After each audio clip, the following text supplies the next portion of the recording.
Olá, meus queridos, tudo bem? O assunto hoje ainda é sobre tabela periódica e é o que a gente chama de propriedades periódicas, tá? São várias as propriedades periódicas, né? E a gente vai ver só duas hoje, seguindo o nosso cronograma pela apostila, tá? Nós vamos ver hoje o raio atômico e a energia de ionização, ou potencial de ionização, tudo bem?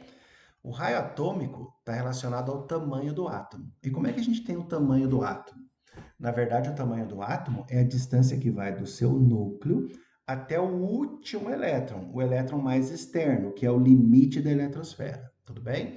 Então, o raio é essa distância aqui, ó, que vai do núcleo até o limite da eletrosfera. Se esse átomo aqui, ó, perde esse elétron, você concorda que o limite passa a ser o desse elétron? Então, nós temos esse raio aqui, ó. Mas enquanto ele tem esse elétron daqui, o mais externo, é ele que delimita o raio atômico. Tudo bem?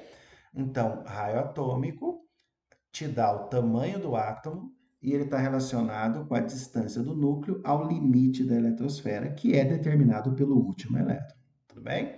Aqui tem alguns exemplos de raios atômicos, ó, o raio do lítio, o raio do sódio, que já é bem maior, né? O raio do berílio, o raio do magnésio, que é maior, o raio do boro, o raio do alumínio, o raio do oxigênio, do enxofre e assim por diante, né?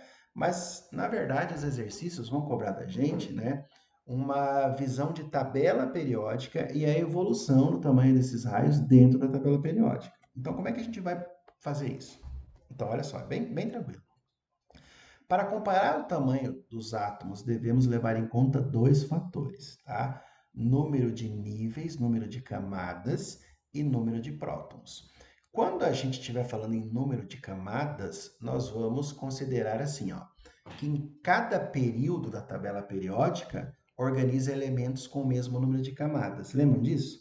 A tabela periódica tem sete períodos, né? Quem está no primeiro período tem uma camada. Quem está no sétimo período tem sete camadas. Quem está no quarto período tem quatro camadas. Então é só a gente pensar um pouquinho. Se um átomo tem uma camada só, ele tem um tamanho. Se ele tem duas camadas, ele é maior. Se ele tem três, quatro, cinco, seis, quanto maior o número de camadas, maior o tamanho do átomo. Concordam? Mas existe outra consideração que a gente deve fazer, que é o número de prótons, né? O último elétron, né? Ele está lá delimitando o tamanho da eletrosfera, mas o último elétron, ou qualquer elétron, tem carga negativa.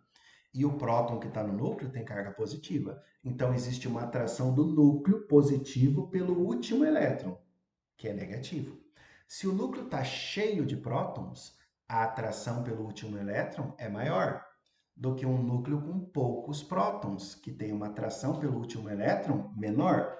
Então, na verdade, o tamanho dos átomos é dado por uma relação entre camadas, né, quantidade de camadas, e quantidade de carga nuclear. Então, presta muita atenção. Numa mesma família, a gente tem lá o primeiro período, o segundo, o terceiro, o quarto, o quinto, o sexto e sétimo período, não é verdade? Numa mesma família, quem está nos períodos maiores tem mais camadas, então o raio é maior. Então eu posso dizer que numa mesma família, o raio atômico aumenta de cima para baixo, dos menores períodos para os maiores, das menores quantidades de camada para as maiores, numa mesma família. Agora, você concorda que no mesmo período, vamos pegar, por exemplo, o quarto período. Todo mundo que está no quarto período tem quatro camadas. Então, nesse mesmo período, o que vai determinar o tamanho do átomo ser maior ou menor é a carga nuclear. Porque para o mesmo período, quem tem um monte de prótons atrai o último elétron e o raio diminui. Quem tem pouquinhos prótons atrai menos o último elétron e o raio acaba aumentando. Tudo bem? Isso é bem importante. Então, se a gente pegar uma tabela periódica, olha só, na família é bem fácil. O raio aumenta de cima para baixo, porque quem está aqui, como por exemplo o frâncio, tem sete camadas. Então, ele é maior que o potássio, que tem quatro camadas, que é maior que o hidrogênio, que tem uma camada só, certo?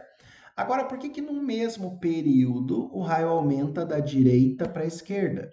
Porque vamos pegar aqui, ó, o quarto período, vamos pegar o potássio aqui, ó, que tem número atômico 19, né? Pegar o titânio, que tem número atômico 22, e o zinco, que está aqui, que tem número atômico 30. 30 prótons atrai mais o último elétron do que 19 prótons. Tanto o potássio que está aqui como o zinco que está aqui, ó, né? Eles têm 4 camadas, cada um tem 4 camadas. Mas como o zinco tem a carga nuclear maior, o último elétron gira mais próximo, né, do núcleo do que o potássio, que tem só 19 prótons. Então acaba acontecendo o quê? Uma diminuição do raio atômico no sentido contrário ao aumento da carga nuclear.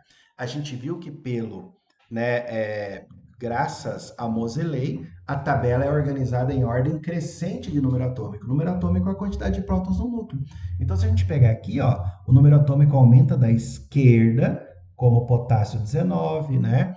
Cálcio 20, ele aumenta da esquerda para a direita. Então, o raio atômico tem que aumentar no sentido contrário. Tudo bem? Então, a gente tem que memorizar o quê? Quando se fala em raio atômico, essas setas são muito importantes. Numa mesma família aumenta de cima para baixo, no mesmo período aumenta da direita para a esquerda, tudo bem? Então, na tabela periódica, olha que tabela 3D linda aqui, ó, né? Quanto mais para a esquerda você tiver na tabela, maiores são os átomos. Quanto mais para baixo você tiver aqui, ó, na tabela, você está nos períodos maiores. Então, maior número de camadas, maiores são os raios dos átomos também. Tudo bem? Então, eu posso dizer, por exemplo, que o rubídio aqui, ó, ele é muito maior do que o flúor. Por quê? Porque ele está mais à esquerda, com o raio aumentando, e tem um maior número de camadas. Ele está mais para baixo. Tudo bem? Se a gente pegar essa observação aqui num gráfico, ó, nós temos o raio atômico em relação ao número atômico, certo? E a gente vai perceber, ó, que quanto maior o número atômico dentro de uma mesma família, maior é o raio. Mas daí, quando a gente está no mesmo período, esse raio vai diminuindo com o aumento do número atômico. Então, olha só, eu tinha um átomo de hidrogênio, né? Ele tem um determinado, ou ele tem um de número atômico, né? Se você pegar, por exemplo, aqui, ó, vamos começar do lítio aqui, ó, porque o hidrogênio é o inclassificável, né? Então vamos começar do lítio. O lítio está aqui, ó, certo? Ele tem um raio atômico proporcional ao seu número atômico aqui, ó. Só que conforme vai aumentando o número atômico, olha só, o raio vai diminuindo. Mas quando chega num determinado valor de número atômico, ó, a gente passa para uma camada maior. A gente passa para um período maior, ou seja, tem um número maior de camadas.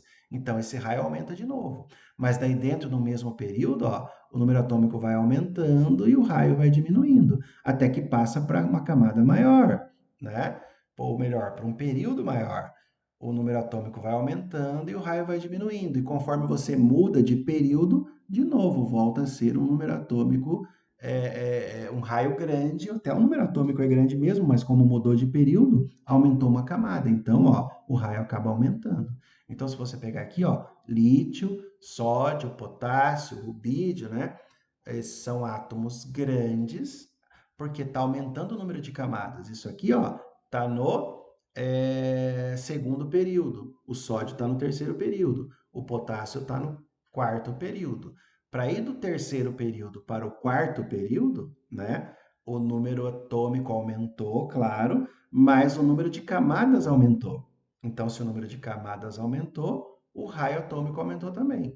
Agora, dentro de um mesmo período, olha só, enquanto não pulou para o outro período, dentro de um mesmo período, conforme o número atômico vai aumentando, ó, o raio vai diminuindo, até que pula para um novo período e o número atômico, mesmo aumentando, faz com que o raio atômico aumente também, tá? É interessante saber analisar esse gráfico, né? É interessante porque aqui mostra para nós que o raio atômico aumenta por período, né? Mas o raio atômico diminui conforme se aumenta o número atômico no período. Na família, quanto maior o número atômico, maior o raio, tudo bem? Então, para tudo, faz uma revisão disso aqui que é bem importante, tá? Seguindo, energia de ionização ou potencial de ionização.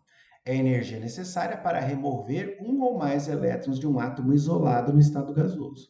Então, olha só, se eu pegar um átomo lá no estado gasoso, no maior grau de agitação, né? E tirar um elétron dele, né? Para poder tirar esse elétron, eu tenho que fornecer energia. E a energia que tira esse elétron é o que a gente chama de energia de ionização. Então, olha aqui. Peguei um átomo no estado gasoso, ofereci energia e arranquei o elétron dele. Ele virou um cátion, tá vendo? Ó? Então dá para dizer que a energia de ionização ou potencial de ionização é a energia formadora de cátions. É a energia que eu gasto para tirar um elétron de um átomo no estado fundamental. Tudo bem? Agora pensa comigo. Se eu tenho um átomo bem pequenininho, o elétron é bem atraído pelo núcleo. Então é difícil arrancar ele, eu tenho que fornecer bastante energia. Se eu tenho um átomo bem grandão, a atração do núcleo pelo elétron é menor, e com um pouquinho de energia só, eu arranco esse elétron. Então a gente pode fazer uma relação entre energia de ionização e o raio do átomo. Quanto menor o raio, maior a energia que eu gasto para arrancar o elétron. Quanto maior o raio, menor a energia que eu gasto para arrancar esse elétron, certo? Então, a orientação das setas é exatamente o contrário da orientação do raio atômico, porque a energia de ionização aumenta no sentido em que o raio atômico diminui. O raio atômico não aumenta da direita para a esquerda, então a energia de ionização aumenta da esquerda para a direita, porque ela aumenta no sentido dos menores átomos. A energia de ionização aumenta de baixo para cima. Por quê? Porque lá em cima, na tabela, nós temos menores períodos. Menores períodos implicam em menores quantidades de camadas. E menos camadas, raios menores, mais difícil de tirar o elétron, tudo bem? Então eu posso dizer que a maior energia de ionização é de quem? É do hélio. Por quê? Porque está mais à direita e mais para cima. E a menor energia de ionização? A menor energia de ionização é do frâncio. Por quê? O frâncio está no maior período, ou seja, no maior raio e no menor número atômico para esse maior período. Tudo bem? Então, essas orientações com setas são importantíssimas para a gente poder matar bem rápido as questões do vestibular, tá? Então, numa tabela periódica, olha só, a energia de ionização aumenta da esquerda para a direita e de baixo para cima, no sentido contrário do raio atômico. Lembra que a energia de ionização é a energia formadora de cátions, tá? Aqui de novo na tabela periódica, o aumento da energia de ionização, né, no sentido contrário ao aumento do raio atômico. Então nós temos aqui uma região de alta energia de ionização e aqui uma região, ó, com elementos de baixíssima energia de ionização, certo? Baixíssima energia de ionização. É muito mais fácil formar cátions nessa região dos metais do que nessa região dos ametais e gases nobres, porque aqui, ó, a energia de ionização é tão pequenininha que você consegue arrancar bem facinho o elétron de um átomo daqui, dessa região. Tudo bem? E daí, gente, se a gente pegar o magnésio, ó, olha só, para eu retirar um elétron do magnésio, eu gasto essa energia aqui, ó, 7,6 eletronvolts. E ele vira o magnésio mais e um elétron que foi arrancado. E essa foi a primeira energia de ionização, certo? Agora eu tenho o cátion de magnésio. Para eu tirar o segundo elétron, para ele virar o magnésio 2+, percebam que a energia de ionização já é maior. Por quê? Porque conforme eu vou tirando elétrons, o raio vai diminuindo. E se o raio do cátion é menor que o raio do átomo, né, a energia de ionização tem que aumentar. É mais difícil tirar o elétron de quem vai tendo o raio cada vez mais reduzido. Então, a segunda energia de ionização é sempre maior que a primeira, tudo bem? Agora, esse magnésio 2+ aqui, ó, para ter um elétron tirado, para ele virar o magnésio 3+, olha que absurda a quantidade de energia em relação à energia para tirar o primeiro elétron. É muita energia. Então, isso aqui não dá para fazer, é muito difícil. Por isso que a gente não tem o magnésio 3+. A gente tem o magnésio mais e o 2+. O 3+ já não dá. Por quê? Porque a energia de ionização é muito alta, é inviável, não tem como tirar. Tudo bem? Mas a energia de ionização, a terceira energia de ionização, é maior que a segunda, que é maior que a primeira, porque é sempre mais difícil tirar o elétron conforme o próprio raio vai diminuindo. Tudo bem? E se a gente analisar, por exemplo, né, esse gráfico aqui, ó, como a gente analisou o gráfico do raio atômico, a gente vai perceber, ó, que a energia de ionização aumenta, né, conforme o número atômico aumenta também, certo? Então, ó, o número atômico foi aumentando do hidrogênio em relação ao hélio. Então, o número atômico foi aumentando, ó, tá vendo? Então, a energia de ionização aumentou também, certo? Agora, se a gente pegar dentro de um mesmo período, né, conforme o número atômico vai diminuindo, a energia de ionização vai diminuindo também. E esses saltos aqui, ó, acontecem também por quê? Porque quando salta de um período para outro, né, tem essa variação brusca na energia de ionização. Tudo bem? Porque mexe na quantidade de camadas. Então, se aumenta uma camada, a energia de ionização cai bastante. Se aumenta mais uma camada, a energia de ionização cai mais ainda, porque o elétron da última camada vai ficando sempre mais distante do núcleo. Tudo bem? Beleza, gente? Espero que vocês tenham conseguido entender essa aula e para qualquer dúvida é só me chamar no privado. Tudo bem? Um abraço. Tchau, tchau.